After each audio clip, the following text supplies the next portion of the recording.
Our troops are bleeding, sweating and dying in Afghanistan.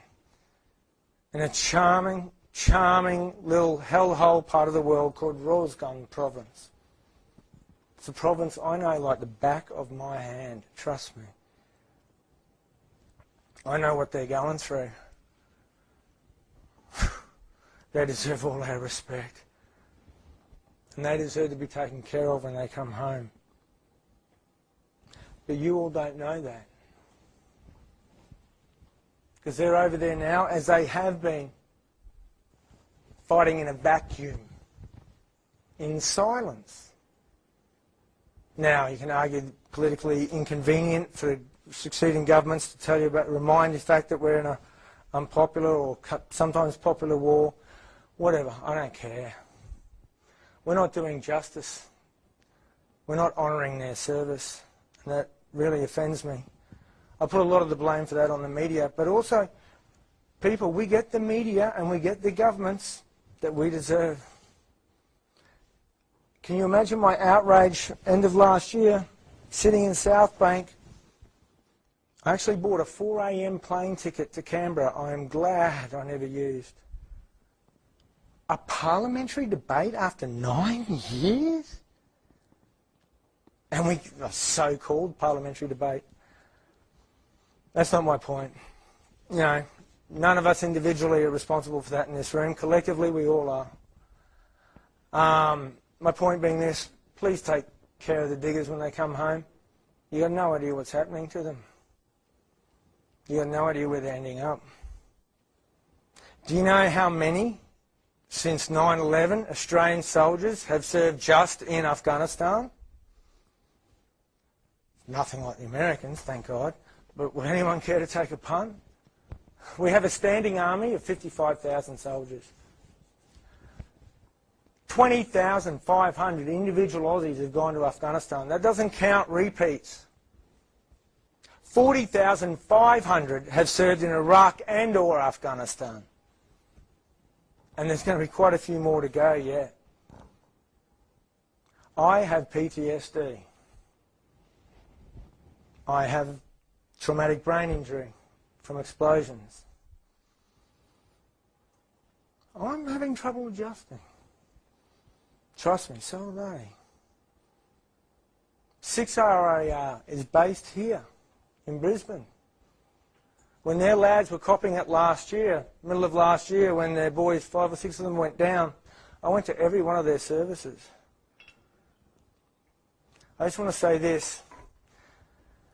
You won't realise this, or it might be hard to understand, and I've eaten up all my time to explain it, but the Australian soldiers who are bleeding, sweating and dying in Rozgan province in Afghanistan, part of Greater Kandahar, are doing so for reasons that have absolutely nothing to do with Osama bin Laden, and that have absolutely nothing, if anything at all, to do with Mullah Omar and the Afghan Taliban.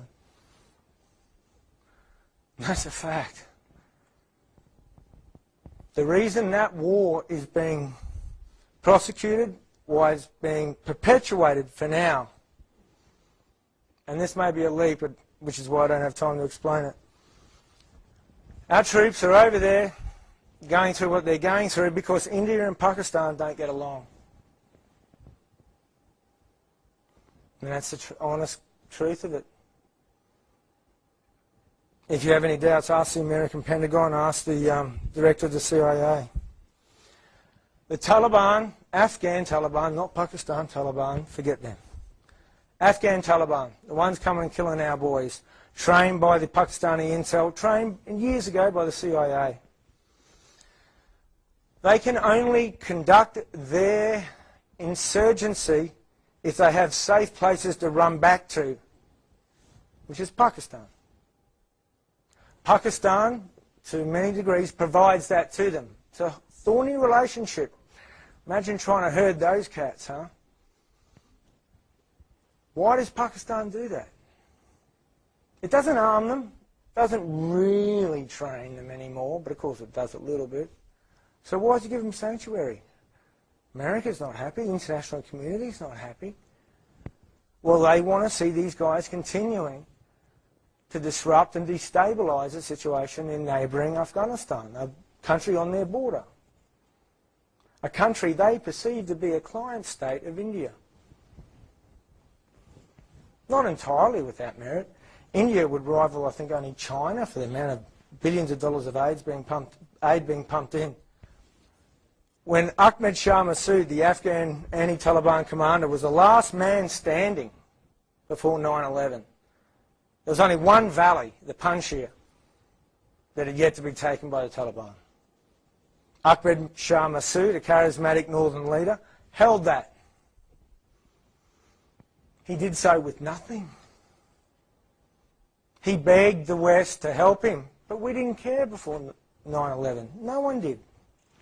The Americans were even contemplating a de facto recognition of the Taliban. Hamid Karzai, the now president, who used to be America's boy and now is their brat, was going to be the Taliban representative at the United Nations. And I know Hamid quite well, and his brother. They're Kandahari like me. When Ahmed Shah Massoud was there standing, the American CIA was giving him nothing because it would annoy the Pakistanis. The French would give him something, the Brits wouldn't give him much because it would annoy the Pakistanis. To the very end, because you know this warlord, this anti-Taliban warlord, 2 days before 9/11, Osama bin Laden assassinated him because he knew the Americans will come to Afghanistan. And if they come here, there's only one Johnny on the spot they can go to. So on September 9, 2001, Osama bin Laden arranged it so 2 Arab journalists went in to interview him and detonated their camera. At that time, when no one was giving him aid, just pittance, New Delhi was still building him hospitals in the Panjshir, still providing training and arms. Why? Because they knew that would piss off the Pakistanis. In the end, by some miracle, the last man standing won. The Taliban side, the Pakistani-sponsored side, lost. Kabul became a satellite, a client of New Delhi. India runs the Afghan secret police. India trains the Afghan army officers, sends them to Delhi. This, that, the other. Lots of funding, lots of this. Pakistan's not happy about that. They went and car bombed the Indian embassy in Kabul. Huge blast. Killed a lot of people. 9 months later, a friend of mine, the chairman of the Joint Chiefs of Staff, Admiral Mullen, released the signal intercepts between the Pakistani spy chiefs talking to the bombers before they did it. In response, India rebuilt its big embassy even bigger and then opened 2 consulates in Afghan border towns next to Pakistan to serve Indian populations of precisely 0. A long ramp. The Taliban and the other terrorist groups are allowed to exist only in Pakistan. And let's not forget, the guys who did Mumbai, the terror cells that we're grabbing here from Lashkar-e-Toiba. Do you know who created Lashkar-e-Toiba?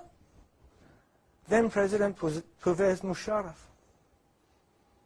They were a semi-official paramilitary organisation sponsored by the government. Pervez admitted it to me himself. His ISI director proudly boasted of it. He said they're a great force multiplier. Those Islamic psychopaths tied down an entire Indian division in the Kashmir. That's our greatest al-Qaeda threat here.